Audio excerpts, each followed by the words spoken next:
Books. Today we got a book review today, and it is the one you've been waiting for, Don DeLillo's End Zone.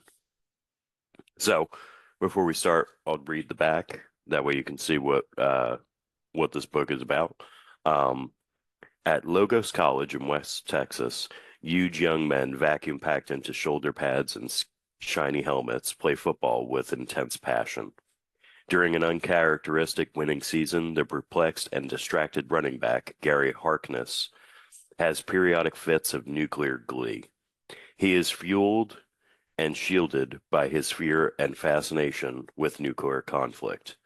Among some of the players, the terminologies of football and nuclear war, the language of end zones, become interchangeable, and their meaning deteriorates as the collegiate year runs its course.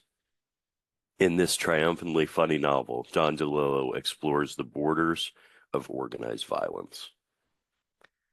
So, yeah, this was extremely funny.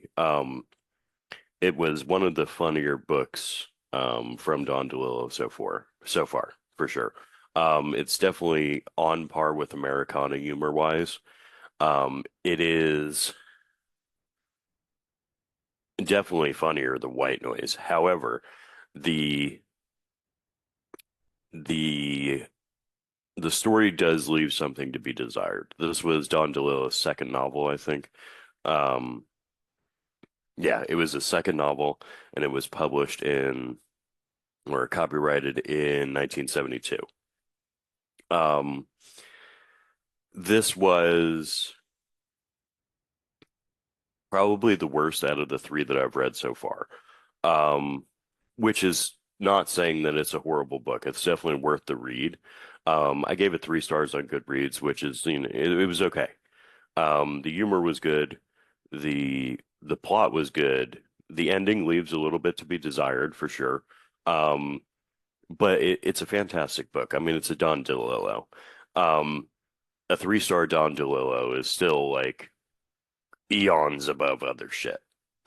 Um, so when I was rating this book on Goodreads, I was rating it compared to the other Don DeLillos that I've read. Not so much doing a, more fair comparison, but I'm holding, you hold Don DeLillo and these better authors to a higher standard, right? So with continuing in that, holding them to a higher standard, I was trying to um, rate all of his books according to what the standard is that I've read with White Noise and Americana as my first two. This is definitely the weakest of those three. Um, it has merit though. I mean, the alliteration between football and nuclear war is there. Um, and even though it gets a little bit, it's it's a slog in the middle for a little bit, but then it picks up again. There's a lot of good things about this book. I mean, the layering of theme is still there. The writing and the storytelling is phenomenal, as always with the Don DeLillo. Um, and I mean there's not much to dislike about this book. Like I said, it was just rated against, the fantastic reads that White Noise and Americana have been for me. Um, And I mean, it definitely has merit. If you're into it. Also, there was a lot of football jargon. I am not a football guy. I am a hockey guy. Um, so a lot of like the football jargon and like what kind of plays they were running and all that shit that they were explaining was going over my head. I'm not a huge football person. I watch it, I enjoy it, but I don't know, plays and defensive formations and that kind of shit. So like all of that was over my head. And I mean, quite honestly, I don't care enough about football to research it. Um, but so I feel like if you're a really big football fan and like a lot of like the technical jargon from football, you will enjoy this novel a lot more than I did because a lot of that is in there. The nuclear war stuff I was definitely with because I was, my military background kind of pushes me towards that area. Um, so Yeah, I mean, Don DeLillo End Zone. It's a great book. It's just not as good as the other two. But I definitely recommend it. So there it is. As far as the June TBR goes, I forgot to put a Don DeLillo on for this month.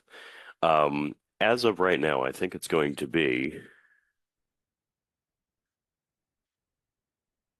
Mao 2 is going to be our choice for this month for the Don DeLillo um, novel that we do that I've been doing every month. So we're gonna try and fit in Mao 2 into the TBR for June. We'll see how that goes. Obviously, it might not work, but hopefully it does.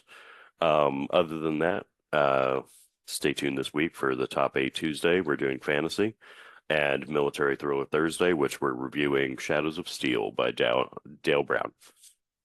Um, and other than that, thank you for being here. And if you like this and you like the content, please like and subscribe. It helps us out a lot. And until next time, read because reading is fundamental.